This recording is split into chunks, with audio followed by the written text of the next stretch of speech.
I'd like to call the March 2nd meeting of the Francis Marion Board of Trustees to order. I'd like to thank you for coming. The press has been notified as required by the Freedom of Information Act.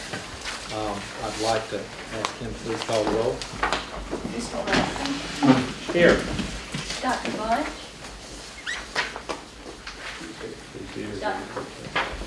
Mr. Coleman. Here. Dr. Davis. Here. Mr. Duncan. Here. Mr. Elmore. Here. Mr. Freeman. Here. Mr. Gunn. Here. Ms. Hartman. Mr. Jackson. Here. Mr. Jones. Here. Mr. Keels. Here. Ms. Leatherman. Here. Mr. Lee. Here. Mr. Lindsay. Here. Mr. Moore. Here. Governor Hill. Here. The quorum is present. You have a copy of the minutes from our November 17th meeting. You had a chance to review them. Are there any additions or corrections?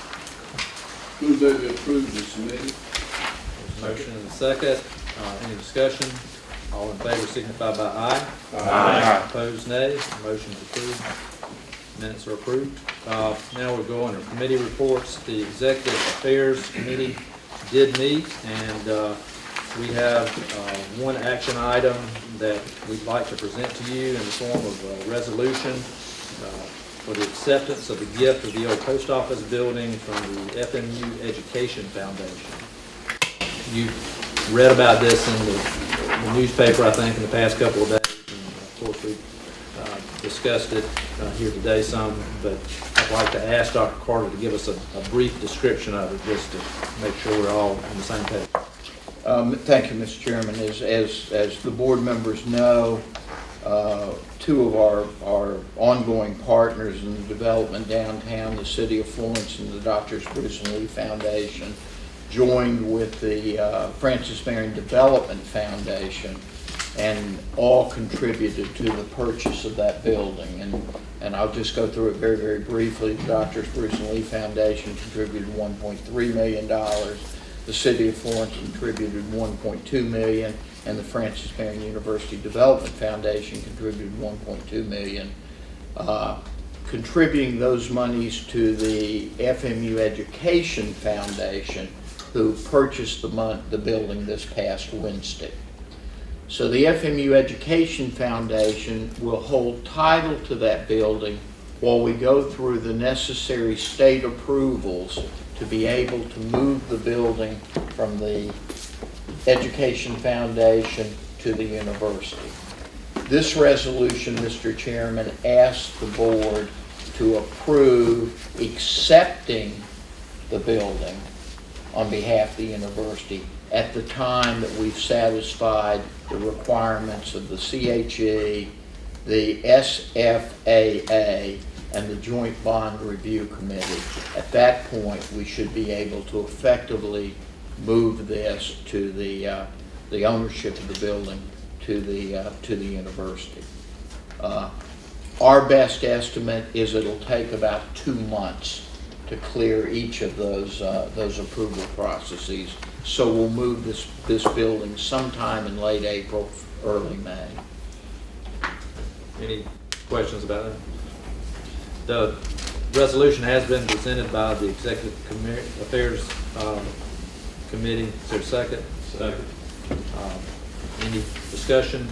Mr. Chairman, I might just say, this authorizes staff to effect that transfer as soon as we've satisfied the state obligations. The board's giving staff, delegating to staff that authority. Yes, sir. Not all in favor signify by aye. Aye. Opposed, nay. Motion's approved. This time, ask Dr. Bunch to give the Academic Affairs and Accreditation report. Thank you, Mr. Chair, Mr. President, members of this board today. Thank you for having us today. I have a resolution for you first, sir. I'd like to read that resolution to you. This is coming from our committee. It's a ratification of additions to the current Bachelor of Science in Biology program and the Master of Science in Applied Psychology program. Okay. The resolution has been presented. Is there a second? Okay. Is there discussion, questions? Everyone understand what we're doing here? If so, then all in favor signify by aye. Aye. Opposed, nay. Motion's approved. Thank you. If I could continue, I did have reports from different members of our committee here. First from Dr. Flanagan, sharing with us the different members of the staff that have changed committee chairmanships. Dr. Glenn Gurley will be the new faculty chair. Dr. Ballsmith is retiring, and Dr. Holka is going to be the new Dean of Education. And also Dr. Flanagan will be moving to the chairman of the English department. Also Dr. Alyssa Waters shared with us a report for the enrollment management. The total spring 2017 enrollment is 3,326. As of last Friday, we've had 3,267 freshman applications. 1,807 have been admitted. Total applications this year are up 1% from last year, with total admissions or admits to our school up 2%, which is very exciting. The McNair Scholarship, which is FMU's premier scholarship, have offered 3 scholarships to the students, and they've all accepted those scholarships and have enrolled in our school. Also, there have been 5 interview days for prospective scholarship recipients. Each day of these scholarship days, 2 faculty members have interviewed these students, and scholarships are going to be offered in late March, and the deadline for acceptance of these scholarships is April 29th. Continuing on, the Office of Admission is still hosting open house events at our school, 2 remaining, March the 4th and March the 8th. Also, the first orientation is April 29th. And then last December, we're very excited about this, 259 undergraduate degrees were awarded 61 graduate degrees at the commencement. And then the spring commencement is going to be May the 6th. So very exciting times for all of these students and things at our school.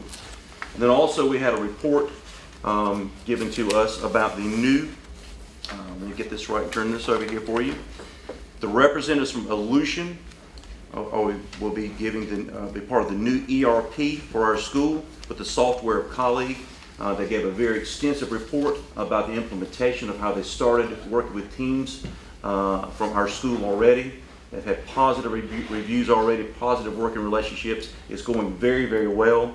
This has to do with everything from finance to HR to applications, student engagement, 21st century technology being used even more at our school. So very exciting times for our school. Very excited about Aleutian being a part of our school. And it was a very great report. We had a great committee meeting, sir. That concludes my report. Thank you. Any questions, Dr. Bunt? Thank you. Next report is Development Alumni. Mr. Elmore. Thank you, Mr. Chairman. Development Alumni Committee met this afternoon. We heard from Darrell Bridges. Ordinarily, we would hear from Julia Young as well. Julian is downtown at the PAC getting ready for the Alumni Association Awards tonight. The reception starts at 6 o'clock, so everyone try to be punctual and on time. The Education Foundation Scholarship reception for donors and recipients is scheduled for March of 28th at the Smith Center. That's a great event for all of the scholarship recipients and the donors. It's a real treat. I think most of you saw Chairman Jackson's email earlier this week about the sports auction on March the 23rd and donating items if you can. So your beach houses. Murray would appreciate that. Speaking of Murray, the Chairman's Classic Golf Tournament will be April the 7th at Country Club of South Carolina. Also in April is the Arts International Festival in conjunction with the city of Florence to be held in downtown PAC and the surrounding environments. Speaking of the PAC, there's the spring lineup includes Lee Greenwood next week, I believe, Blood, Sweat, and Tears in April, and Rick Springfield in May. In addition to that, there are a couple of dance troupes, an Eagles tribute band as well, and more and more groups are looking to are using the facility. The summer series is currently being planned, and there are some very exciting groups have been reached out to about appearing this summer.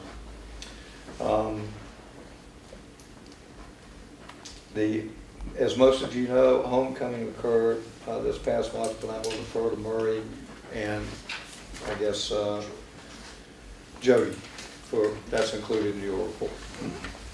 That's my report, Mr. Chairman. Glad to answer any questions. Any questions? Thank you. Financial Affairs and Facilities, Mr. Jones.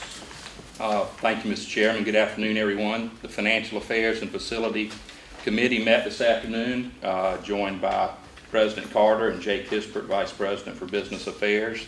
All committee members were present and in attendance. If I could, I'll refer you to your budget summary report. Everybody should have a copy of that in front of them.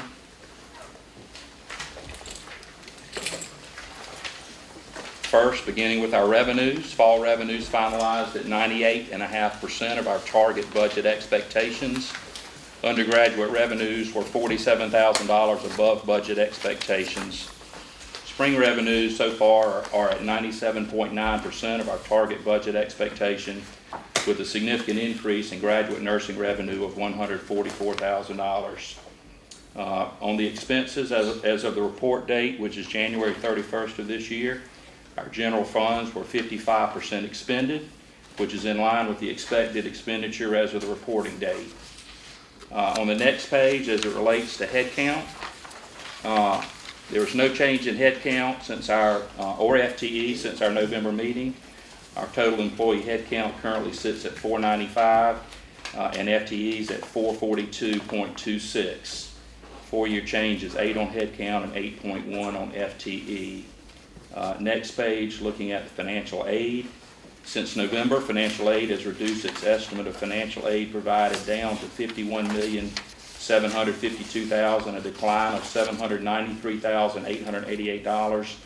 This decline was primarily a result of a decline in the estimate of Pell Grant awards, which were down $515,000. Tuition waivers down $100,000, and student employment support down $100,000.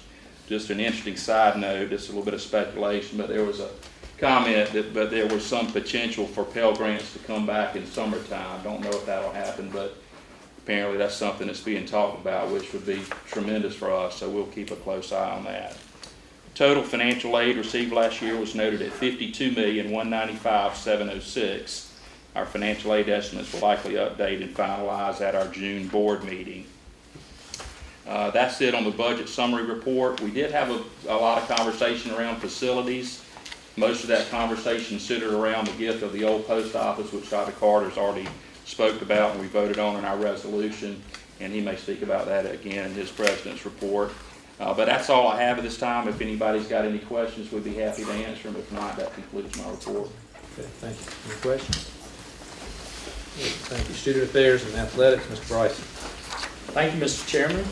The Student Affairs and Athletics Committee met this afternoon. The committee was well attended by both members, staff, and students. Teresa Ramey, our VP of Student Affairs and Dean of Students, gave a report. They've been very busy the first 2 months of this new year with various programs.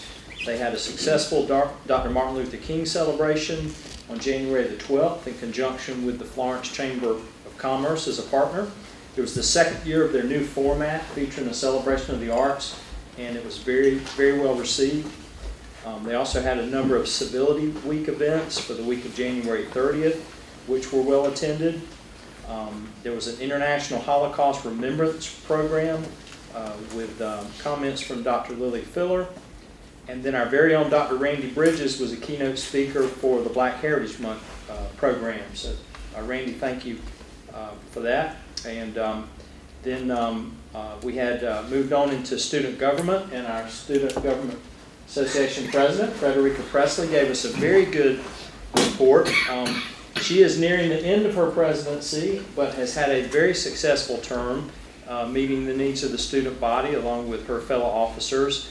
The availability of the new color printer to student organizations has been very successful, and the Commuter Student Committee that was established has helped SGA better meet the needs of the commuter students.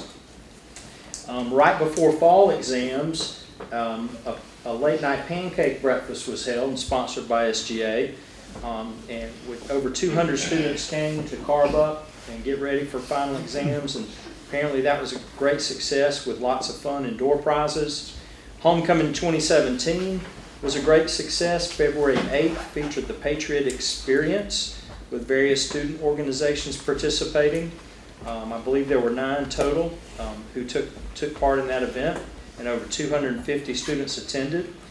The next day, on February the 9th, was the annual homecoming dance with over 300 students in attendance, and a big time was had by all.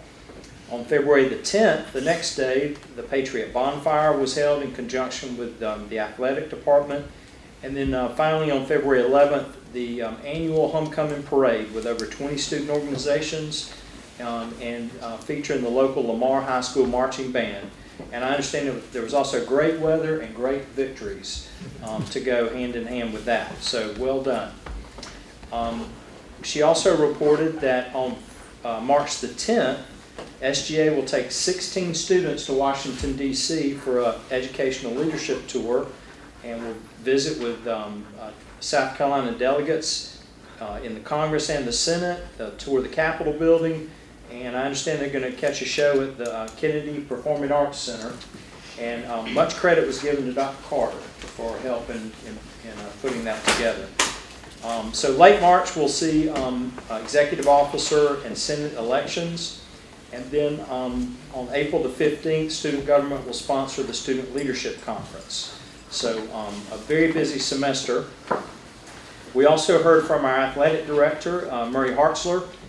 Some of you will recall at our meeting in November, we reported that our volleyball coach, Paul McDonald, after 11 years was stepping down. He took a new position here at the university as director of purchasing. But on January 20th, our new volleyball head coach was named, Lauren Ballfield. She comes to us from East Tennessee State. We're very excited to have her with us.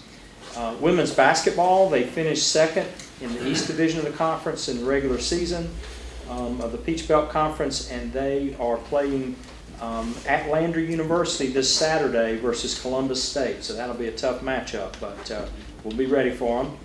Baseball has gotten off to a great start. They're 14-2 and number 12 in the nation. Softball is also off to a great start, 14-4. We'll be starting conference play soon. The men's tennis team started the season ranked nationally number 27, and the women's tennis team is ranked 18th nationally.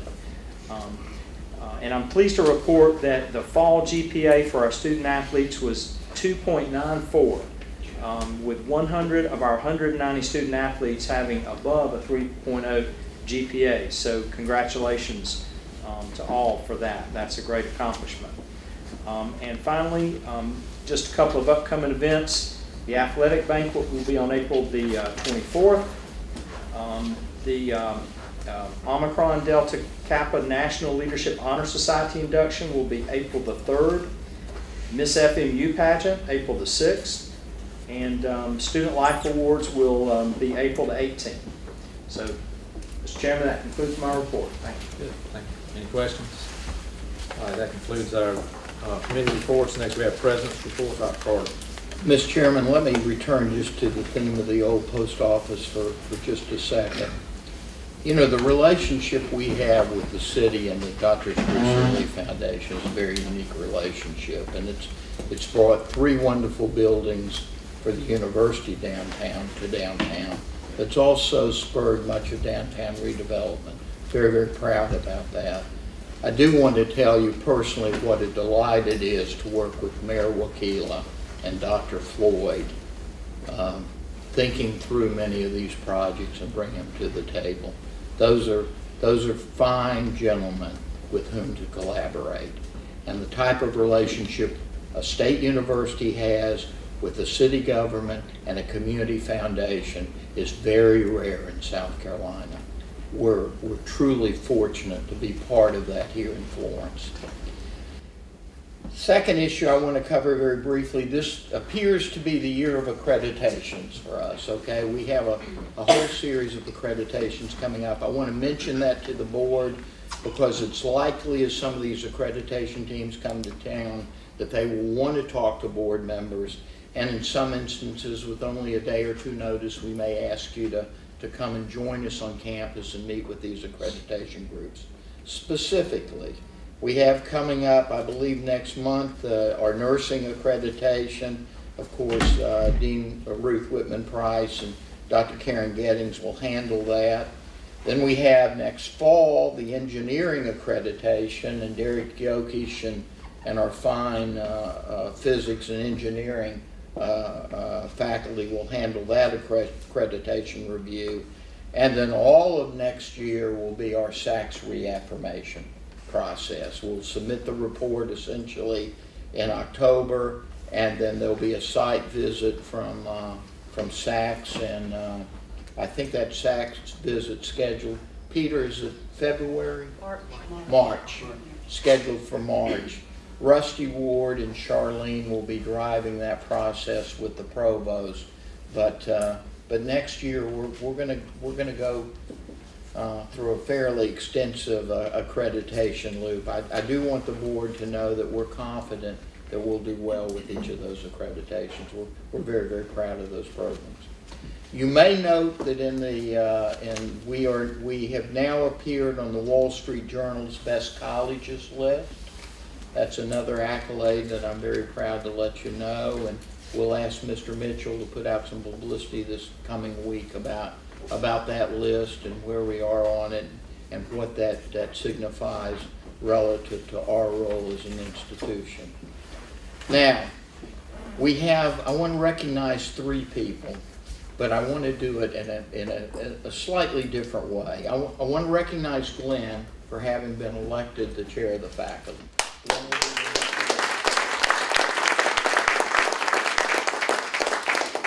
But he's not a new timer to faculty governance. Glenn's been involved in faculty governance for well over a decade, and he brings a lot of experience to that role. Now, I want to recognize Becky, but Becky has one more meeting with us as chair of the faculty, so we're going to formally recognize her service as chair of the faculty at our June meeting. But I want to recognize her because she's been appointed upon the recommendation of the English faculty to a new role. Becky will become the new chair of the Department of English and Modern Languages, and we're very proud of that.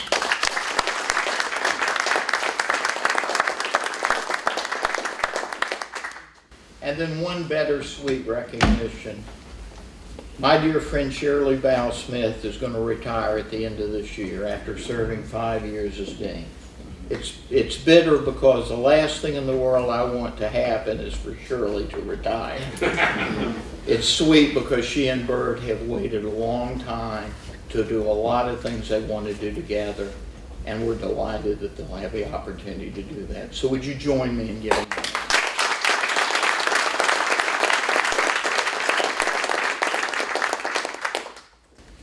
And then finally, I just want to remind everybody, please attend the Alumni Awards tonight. Reception starts at 6, and then the award ceremony is right after, and we're recognizing some terrific alumni, many of whom you know as trustees. Please come out and join us tonight. That ends my report, Mr. Chairman. Thank you, Dr. Carter. Unfinished business. I'm not aware of any. And new business, not aware of any. Anyone have any? And I don't believe we need an executive session. So unless someone has an objection, I'll entertain a motion to adjourn. And second, all in favor, aye? Aye. Stand adjourned. Thank you.